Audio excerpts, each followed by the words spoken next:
saya bisa ngeliat yang namanya tubuh saya di bed di rumah sakit. Saya sadar itu di makam kakak saya yang pertama. Saya di situ peluk yang namanya kuburan kakak saya, cium namanya patok kuburan, saya cium. Dengan saya sadar, saya melek pelan-pelan. Disitulah kumpul yang namanya saudara-saudara atau keluarga saya yang sudah meninggal. Assalamualaikum warahmatullahi wabarakatuh. Balik lagi sama gua Indra. Apa kabar teman-teman semuanya? Semoga kalian yang menonton video ini selalu diberikan kesehatan, dilancarkan urusannya, serta dimudahkan rezekinya. Seperti biasa, gua kembali kehadiran seorang narasumber nih. Dan narasumber gua kali ini memiliki cerita yang menurut gua ini epic banget. Dia ini pernah mengalami koma. Dan di saat koma ini, narasumber gua ini digambarkan kondisi atau situasi api neraka nih, gitu. Jadi dia ini melihat neraka itu seperti apa. Tanpa perlu berlama-lama, langsung aja kita sapa Bang Bimo. Siap abangku. Apa kabar Bang? Alhamdulillah baik abang. Sebelumnya gue ucapin makasih banyak nih. Siap. Jauh-jauh dari Baghdad deh. Wah, Baghdad naik apa bang? Naik onta. Buset, bukan lagi naik onta dong. Kenapa nggak pakai piring terbang aja bang? Oke, intinya gue ucapin makasih banyak nih. Siap, lu mampir ke sini. Siap. Dari mana? Ciledug ya? Dari tadi bang, udah Dari duduk tadi. sini. Oke, kali ini lu mau cerita pengalaman, bisa dibilang pengalaman mistis atau spiritual nih? Kalau ya bahkan di luar angka logika sih bang. Di luar nalar ya? Di luar nalar lah ya kan pada intinya. Yang tadinya saya dulu itu dikategorikan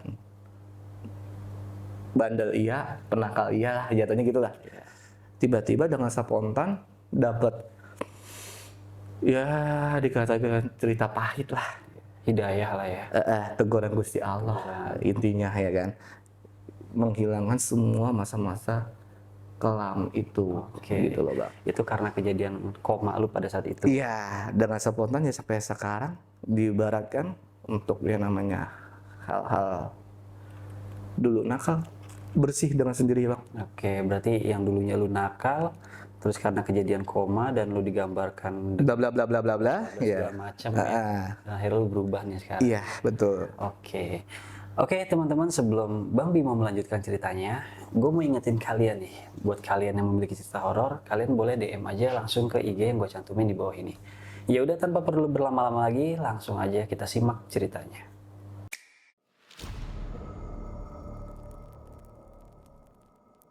Bang Bimo, boleh diceritain tuh Bang, awal mula kejadiannya kayak gimana Bang?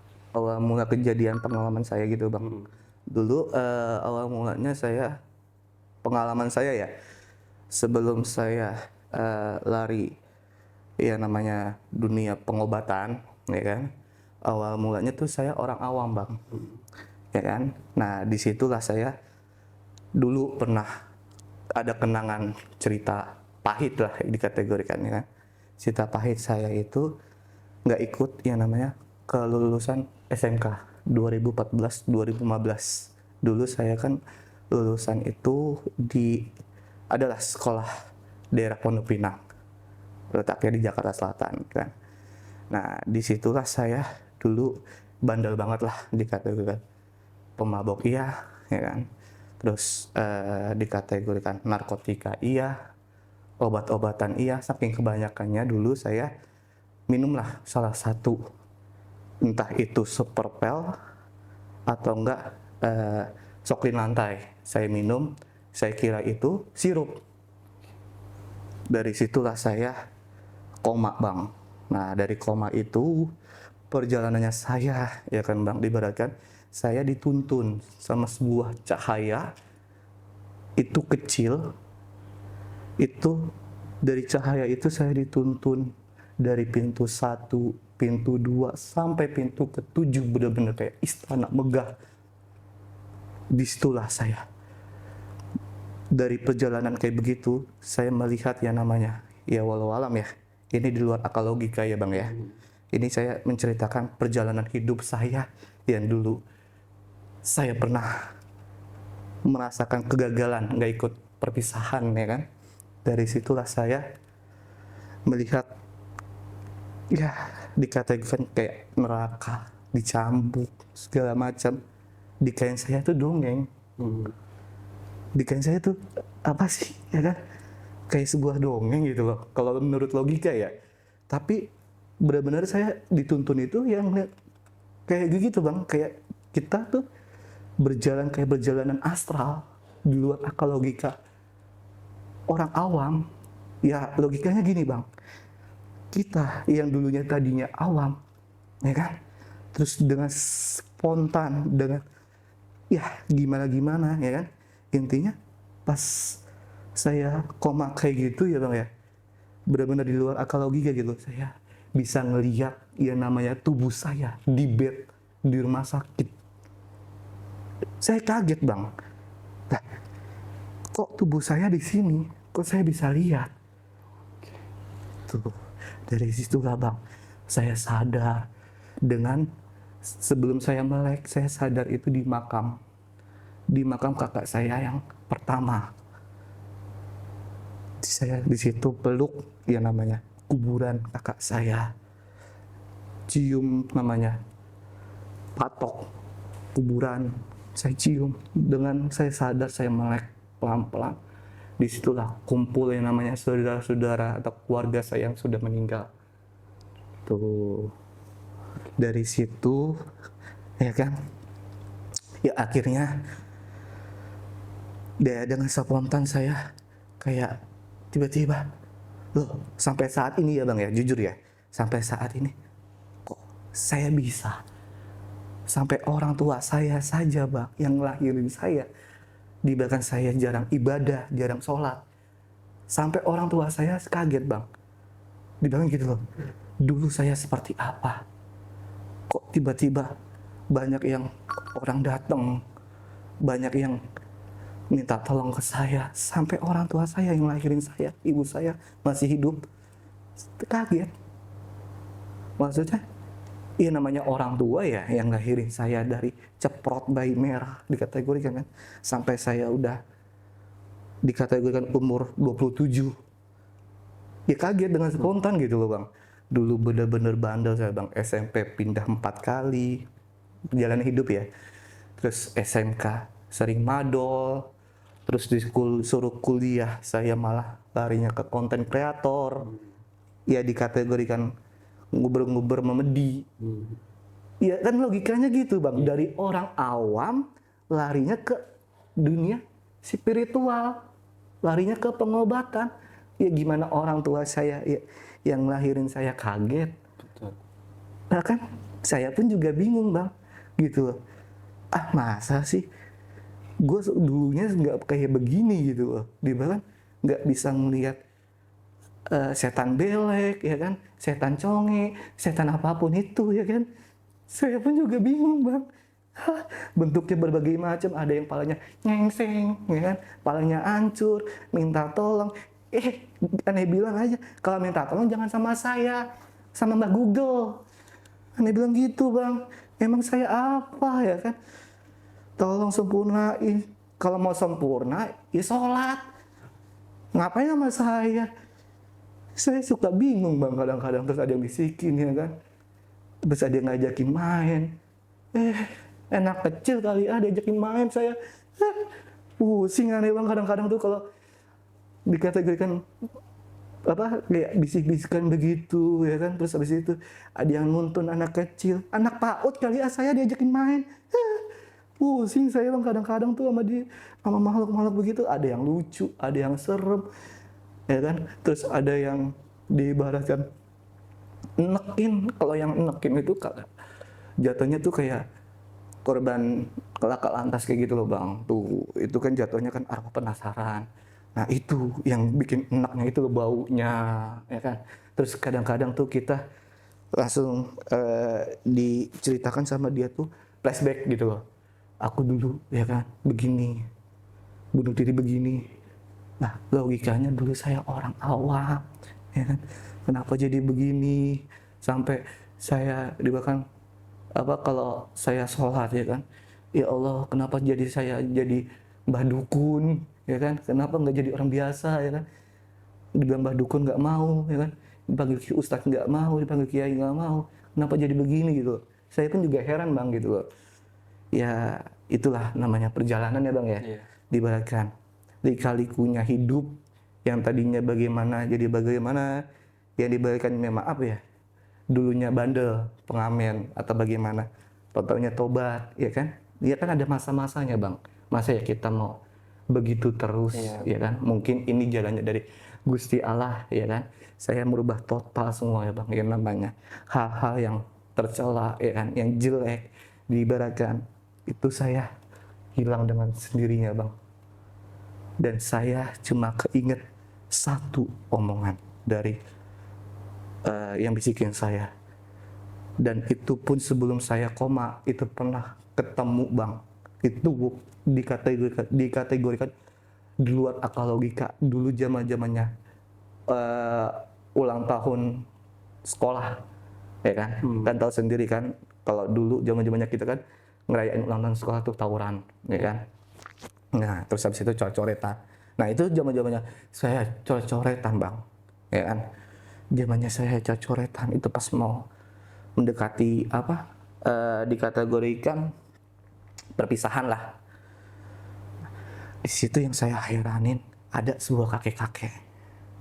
Dengan sendirinya saya duduk begini bang. Ini saya duduk di sini, ya kan? Nah di belakang itu pohon. Di belakang itu pohon. Itu deket tol PGA Jakarta Selatan, ya kan? Tol Pondok Pinang tuh ada salah satu tol. Itu dari zamannya aneh sampai abang-abangan yang lulusan di SMK Pondok Pinang itu, ya sejarahnya di situ lah tawurannya. Nah itu saya duduk lagi ngopi, lagi ngerokok, ya kan? Saya kaget kan, pas lagi ngopi ngerokok, ngopinya itu lagi panas bang, bener-bener baru datang itu kopi. Ya kan? Di samping sini kan kopinya kopi gelas plastik gitu yang harganya 3.000-an lah, kecil. Starling. Iya, sepeda keliling, sepeda keliling, Starbucks coy, cengolok. Nah dia kan dari yang namanya aneh beli kopi di warung itu harganya 3.000-an, ya kan. Nah dari situlah bang, ya kan, yang saya heranin itu kakek-kakek, ya kan, payubara, pokoknya Parubaya. ya itu dah payubara kan itu. Nah disitulah kakek-kakek itu muncul. Saya kaget kan, pas dibilang assalamualaikum, waalaikumsalam. Lu kek, iya kek, ada apa kek, ya kan, cucu kenapa sendiri nggak gabung ke teman-teman, ya kan? Dia tiba-tiba bilang gitu, ya kan, maksudnya nggak gabung teman-teman gimana kek, ya kan? Kakek tiba-tiba kok muncul, kakek tadi lewat mana? Nah dia bilang bang, saya tadi lewat teman kamu sama lewat kamu. Nah saya berhenti di sini karena ngeliat kamu bengong sendirian, ada apa, ya kan? Nah dari situlah kakek-kakek itu minta rokok 1 batang, ya kan?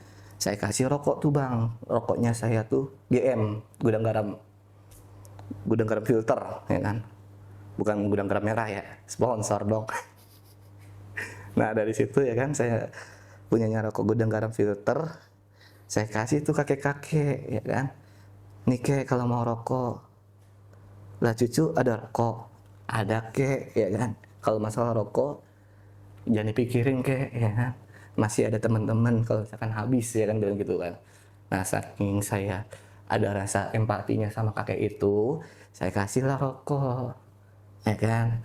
Nah dari situ ada korek, ada, saya bakarin lah, ya kan.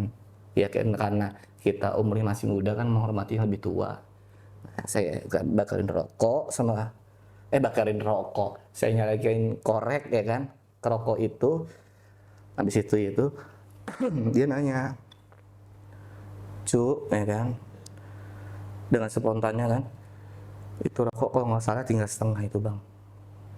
Entah itu ngobrol apa saya lupa, ya kan, intinya suatu saat ini omongannya kakek itu ngasih amanat ke saya gitu, suatu saat kamu kelak nanti udah dewasa, ya kan, menjelang umur sekian sekian sekian, kamu berguna cuy untuk membantu orang. Gunakanlah ilmu sebaik mungkin. Pesannya kakek itu, kalau bisa kamu membantu orang, jangan dipasangin harga, ya kan. Intinya kamu berbuatlah yang positif, kamu bakalan menolong orang dan orang itu bakalan butuh jasa kamu.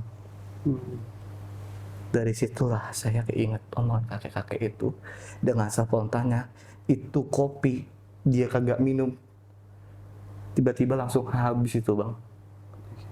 Saking saya ngobrolnya begitu, padahal itu dia cuma ngerokok gini doang, itu gelas kopi di sini bang, samping saya. Saya kaget, dia bilang, ah kakek-kakek nggak minum. Maksudnya depan dengan kayak begini nih kita hadapan-hadapan, dia tuh kagak minum, cuma ngerokok doang, bungkuk begini kan, ngerokok begini kan. Yang saya heranin itu kopi kenapa habis sampai ampas-ampasnya, airnya kemana? Saya tengok-tengok bocor kali ya. Kalau misalkan bocor mau pakai no drop bang ya kan.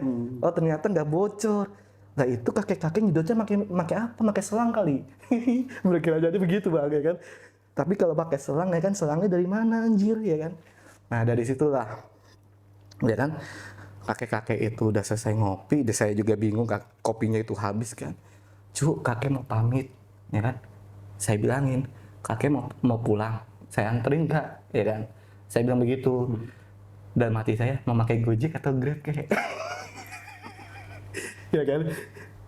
Tapi dari situlah si kakek-kakek itu bilang ya kan, saya mau pamit ya cuy ya, tolong pesan saya dipakai, udah kayak GoFood aja pakai pesan ya kan.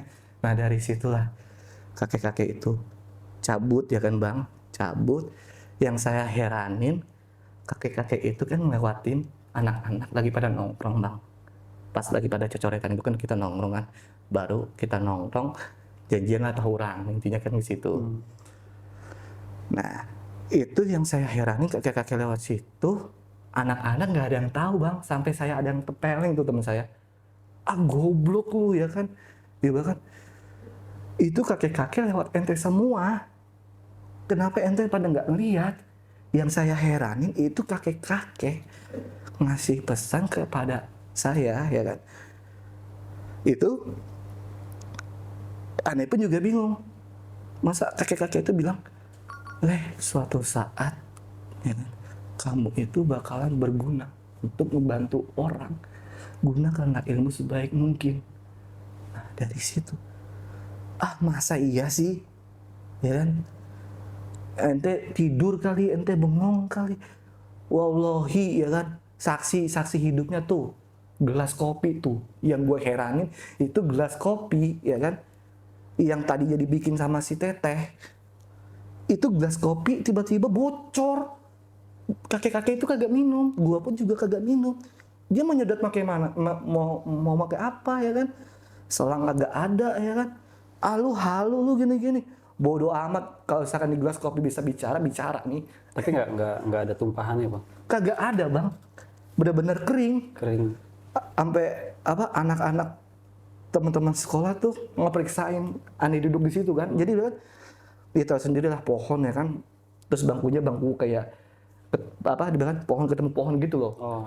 Terus habis itu kayu gitu ya kan, kayak gitulah, nggak ada tumpahannya sama sekali bang. Itu bangku papan kayak dibilang kayak dicat atau pakai triplek tuh, warna coklat kayak gitu, itu nggak ada tumpahannya, bener-bener kering. Saya heran itu kopi ya kan, nggak ada bekas kayak semacam bibir gitu ya, bekas minum lah. Ya kan, itu kagak ada bang. Anak-anak juga gila-gila, masa sih ya gini sampai ditetesin tuh nggak ada air sama sekali ya kan. Tuh yang diibaratkan sampai dicek kan tuh gelas plastiknya ya kan, diputer-puterin, nggak ada bekas bibir atau bekas air yang bekas kopi itu tuh. Itu nggak ada bang. Yang saya heranin tuh kakek-kakek nggak lama lewat situ ya kan, hilang bang.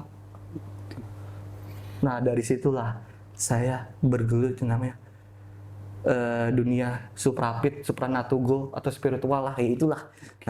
Atau apa semacam apa tuh IndiHome, Indigo apa tuh, Indomie telur ya kan. Ya itu Bang, dari situlah saya perjalanan hidup Bang. Tuh, saya juga bingung. Tapi sorry Bang, ini ketemu kakek-kakek ini waktu kejadian sebelum koma. Iya, sebelum koma. Sebelum koma. Sebelum koma itu ketemu kakek-kakek apa? Payubara. Payubara. Ya itu pokoknya dah. Tuh. Oke. Nah pas lu koma, lu ketemu lagi?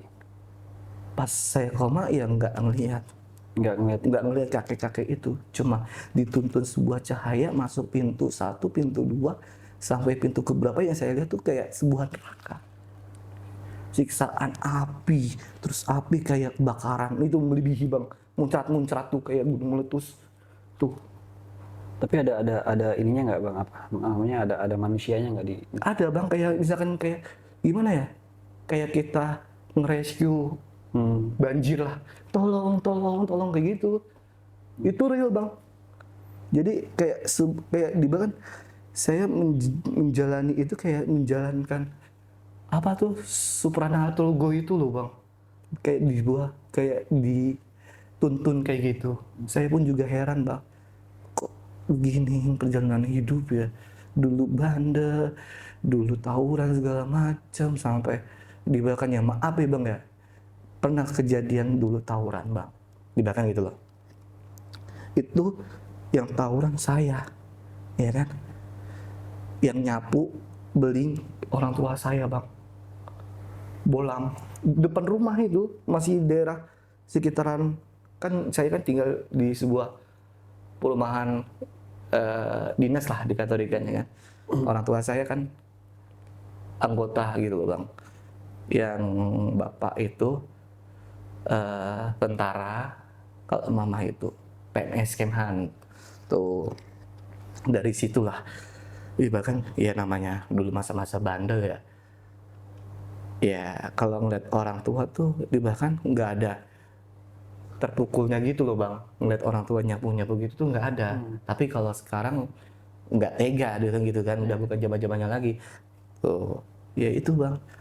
Jadi perjalanan saya bisa seperti kayak begini, udah sampai ke Kalimantan Barat, Kalimantan Timur, terus sampai kemana-mana, Tasik, terus mana-mana. Ya itu Bang, saya heraninya gitu. Saya pun juga bingung sampai sekarang, sampai saya ada teman lah, satu ahli spiritual juga, ya kan. Ada beberapa ahli spiritual, tapi saya nggak mau nyebutin ya, si A, si B-nya ya kan. Mungkin yang dia tahu ya cukup skip aja ya, karena kita bahkan kalau udah kenal ya skip aja, nggak usah terlalu over banget lah ya kan.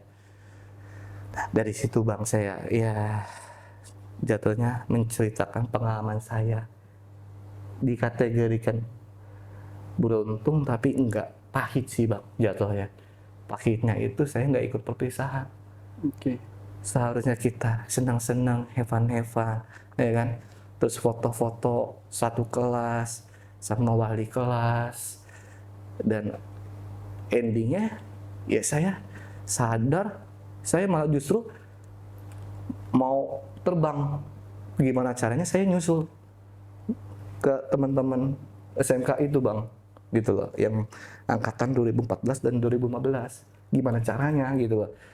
Tapi dari rumah sakit nggak dibolehin, karena posisinya ya saya baru sadar. Tahu sendirilah ya kan, ya namanya kita di rumah sakit masih lemas, entah bagaimana ya kan, segala macam kan, yang tahu dokter. Itu yang namanya saya. Herannya ya saya ngelihat tubuh saya di bed itu udah dipakai alat-alat segala macam tuh Bang, entah itu alat setrum gitu ya kan, terus dari situ infusan ya kan, entah itu uap segala macam. Loh, saya nggak habis pikir Bang. Ya tiba-tiba aja gitu, kok gue bisa ngeliat tubuh gue mimpi atau kagak, kan gitu kan, kalau menurut logika kan. Tapi ya bener-bener itu real gitu loh Bang. Ini pengalaman hidup yang tadinya saya bandel, dikasih keajaiban Gusti Allah ya kan, ya begitu dengan spontan tuh Bang pengalaman hidup saya. Ya saya ceritakan ke Abang, Ya jatuhnya sih pahit lah. Oke. Nah, Bang, gue boleh nanya nih dari cerita lu ya. Kalau boleh tahu lu koma berapa lama pada saat itu? Kalau saya sih jatuhnya lupa sih untuk komanya ya bang ya. Tapi pokoknya sadar-sadar itu udah jatuhnya ya anak-anak udah di sana sih. Maksudnya tuh di sana tuh di acara. Iya, udah foto-foto gitu, acara ending terakhir lah. Iya, perpisahan. Perpisahan itulah udah foto-foto kenang-kenangan kayak semacam apa tuh masang kalung piagam ya. Ya itulah predikat atau apalah. Tapi lu masih ingat terakhir kali lu ngalamin apa namanya? Koma. Mabuk itu sebelum koma kan? Kalau yang aneh tahu sih pengalaman terakhir ya yang aneh rasakan itu diceritakan sama orang tua ya itu saya udah mulutnya berbusa dan itu gelas yang bekas minum itu ada di samping dan saya pun juga nggak tahu saya sadar apa keingetnya itu ya di pola mindset saya ke belakang ya di belakang itu jatuhnya saya tuh keinget terakhirnya saya nuang kayak botol sirup. Oh, itu yang lu lihat pada saat itu? Iya, terakhirnya itu yang keinget di pola pikirnya gitu loh. Tapi orang tua menceritakan itu, kamu udah dengan keadaan tidur di kasur, di sampingnya gelas, mulut udah berbusa banyak gitu loh. Udah kayak ikan mas koki. Nah, sama ini kalau boleh tahu, kan lu pada saat koma itu lu melewati beberapa pintu gitu. Iya. Sampai berapa pintu yang lu lewatin pada saat itu, Bang? Ya intinya sih ya bang ya, inti dan pokoknya itu jadi aneh itu dituntun sama sebuah cahaya. Itu modelnya itu kayak cahaya senter, tipis. Kayak di bahkan apa ya, kayak kita nge-vape lah. Iya. Ya kan kalau nge-vape itu kan tebel ya jatuhnya ya. Kalau itu kan tipis, apa vote ya. Nah, pot. Ya itu kayak gitu bang. Dituntun itu saya. Saya pun juga bahkan kayak berasa tangan saya itu saya berdiri di samping bed saya di bed kamar saya ruang rawat inap ya jatuhnya ya itu saya ngeliat jasad saya ya sebuah kayak cahaya itu pertamanya ngelilingin saya ngelilingin saya ya kan habis itu saya diem begini kan dengan shock sih maksudnya gimana sih ngeliat jasad sendiri kan pasti shock dong dengan seketika langsung begini kan lemes ini tangan nih kayak berasa ada yang megang gitu loh pas saya lihat begini cahaya itu kayak berasa kayak nuntun saya pas saya begini kan cahayanya di depan lah yang nuntun saya siapa. Tapi begitu cahayanya di depan, lu masih berasa dituntun tangan lu itu? Iya, berasa kayak digandeng. Nah itu. Tapi lu sempat ngeliat nggak siapa yang ngegandeng? Nggak ngeliat bang, bener-bener putih gitu loh. Tapi pas kita ngelewatin pintu begitu, kelihatan. Pintunya ini kayak gimana bang, kalau boleh tahu? Kayak semacam kita melewati apa ya? Kayak semacam melewati gerbang gitu loh bang. Gerbang. Istana kayak gitu. Kan dari awal mulanya ya istana kecil ya kan. Terus istana sedang ya sampai bener-bener wow megah banget itu bang. Nah itu kan lu udah ngelewatin beberapa pintu ya. Iya. Atau bisa dikatakan gerbang. Betul. Dan di situ lu ngeliat istana yang dari kecil, sedang, bahkan yang besar. Nah di saat lu melihat api neraka itu posisinya di sebelah mana? Itu kalau untuk posisi api nerakanya saya nggak tahu bang. Pintu keberapanya ya. Ya karena kan kita dituntun begitu kan. Itu saya pas udah ngelewatin begitu. Ya bahkan gimana ya kalau secara dunia nyatanya ya. Gue deg-degan. Dengan gitu kan. Tapi itu nggak ada rasa deg-degannya sama sekali bang. Bener-bener lost doll gitu aja. Tapi lu ngelewatin api-api itu atau hanya diperlihatkan? Diperlihatkan aja. Perlihatkan. Iya. Dan lu ngelihatnya itu setelah lu melewati istana atau sebelum? Jadi sebelum Sebelum. Nah, pas udah istana besar itu baru aneh peluk makam kakak. Oh, Gitu. Pas pintu ketujuh bener-bener wow megah lah. Itu diibaratkan di luar akal logika. Sampai saya pernah bermimpi nih ya Bang ya. Pernah bermimpi ini jatuhnya sih kayak diibaratkan mimpi itu kayak kenyataan. Itu saya ketemu sama kakek-kakek itu di mimpi itu. kakek-kakek Yang dulu yang dulu. yang diibaratkan ketemu secara real gitu loh Bang. Tatap-tatapan begitu. Itu adanya di Ka'bah. Ka'bah. Di Mekah, Madinah. Saya bingungnya itu jamaah. Ya, jamaah haji yang umroh segala macam.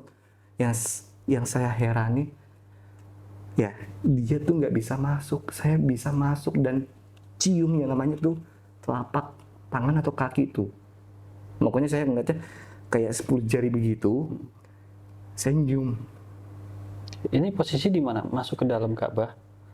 Iya, nggak tahu maksudnya, nggak tahu itu dalam Ka'bah atau gimana. Yang saya lihat tuh pakaiannya kayak orang mau naik haji. Oh, oke.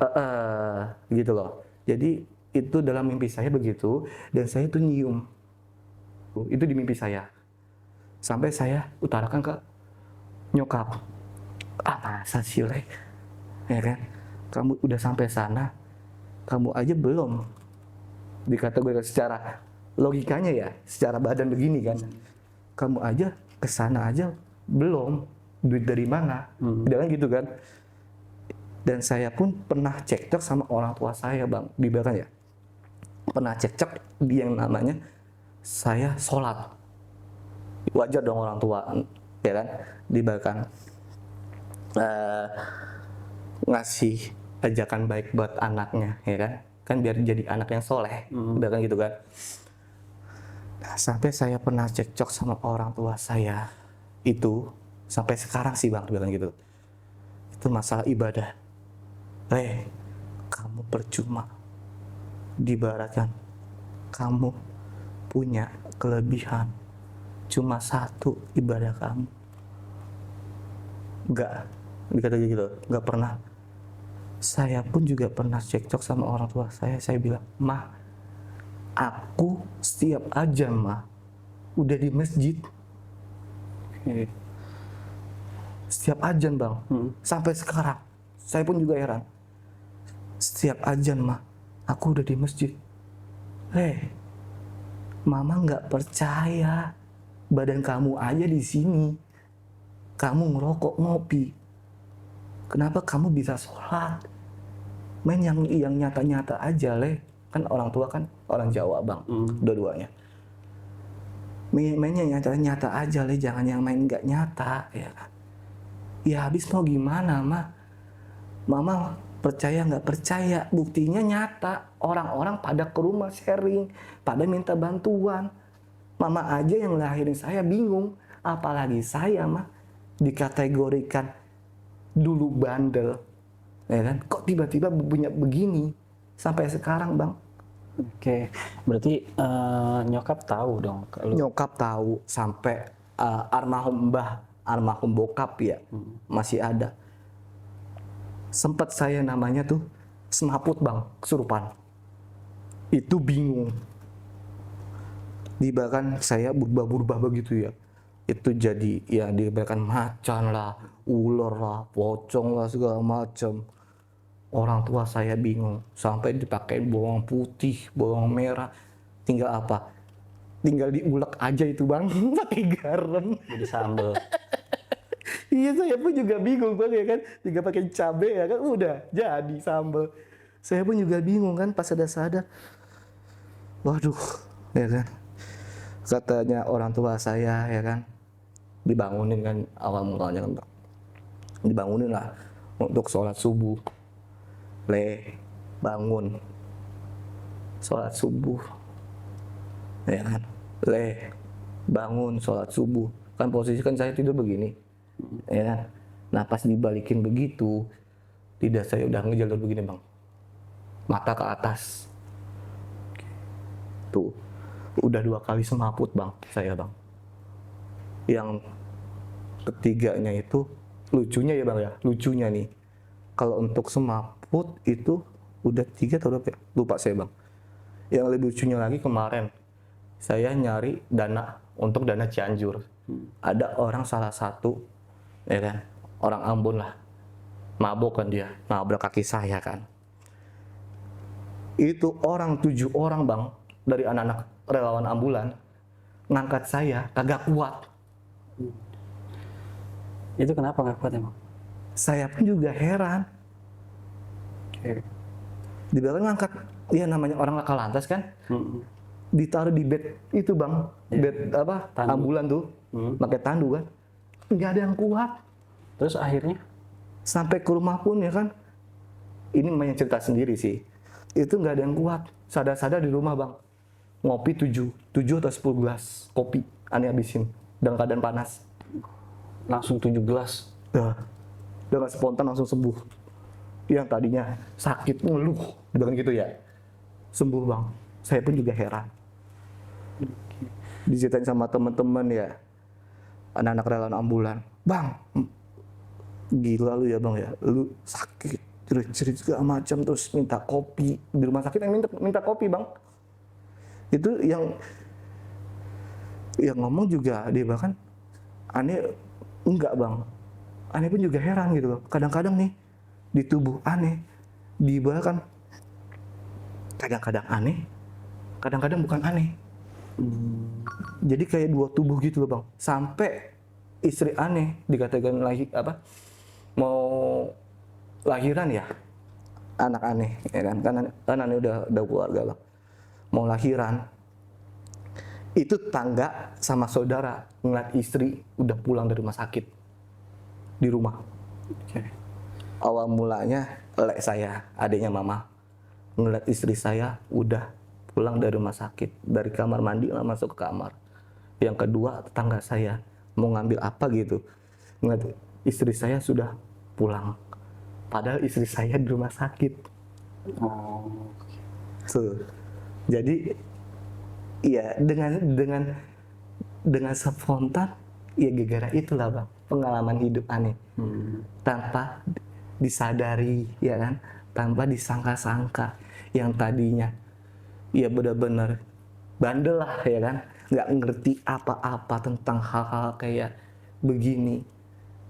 Saya pun juga heran gitu loh. Tapi kalau buat sekarang lu udah paham, udah ngerti. Ya dibilang kalau untuk sekarang ya jatuhnya sih udah kayak temen lah gitu loh bang. Mau itu dimanapun tempat pasti ada ya kan.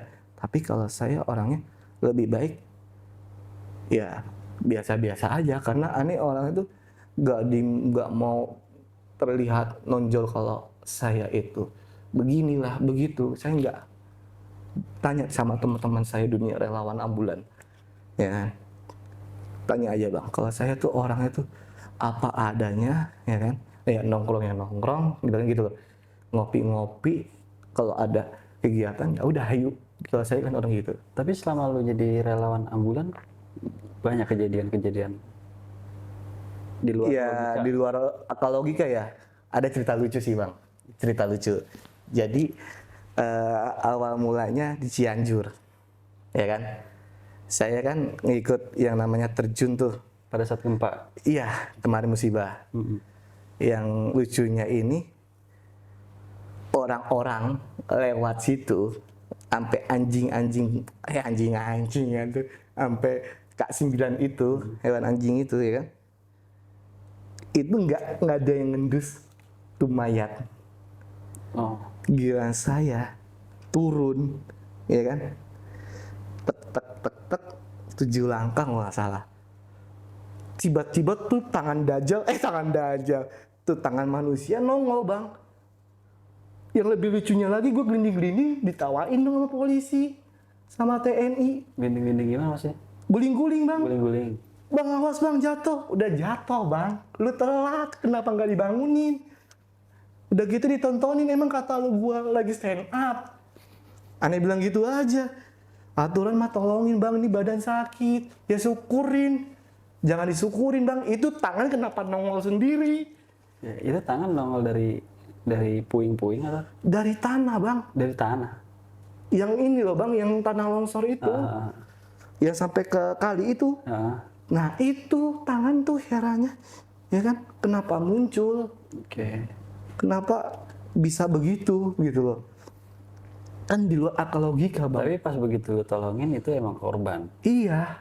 Dan itu laki-laki. Gue kira lekong. Gue kira lekong. Iya. Itu emang tuh gara-gara Dajjal tuh. Dajjal tuh. Tuh gara-gara. Ya itulah. Bukannya ditolongin malah ditawain. Anjir udah kayak nangka dinding dong. Sama satu lagi nih bang, nih gue mau nanya satu lagi. Di saat lu koma ya, ini balik lagi ke Oh cerita yang tadi. pada saat lu koma.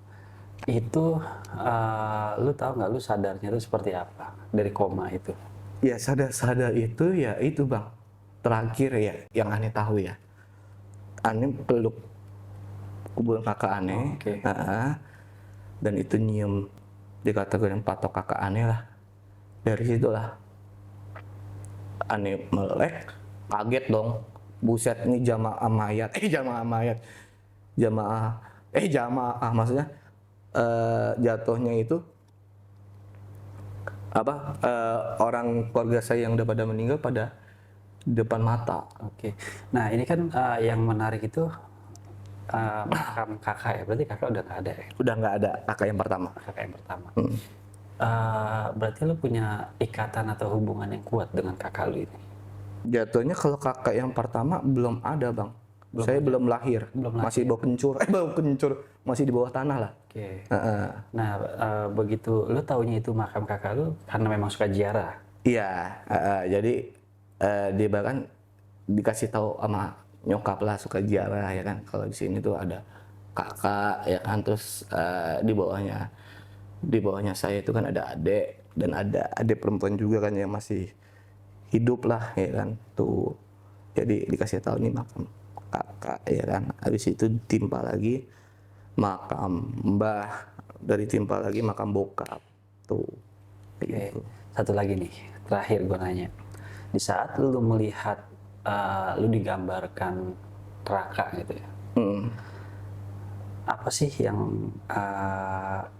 lu dapet pesan dari gambaran itu, dan gimana perasaan lu pada saat lihat itu? Kalau untuk pesan dan kesannya dong ya, saya kurang tahu bang. Sampai sekarang Buntuang dikategorikan dulu, bukan dulu sih, belum lama kejadian ya, itu saya pernah yang namanya ngalami bunuh diri bang. Bunuh diri?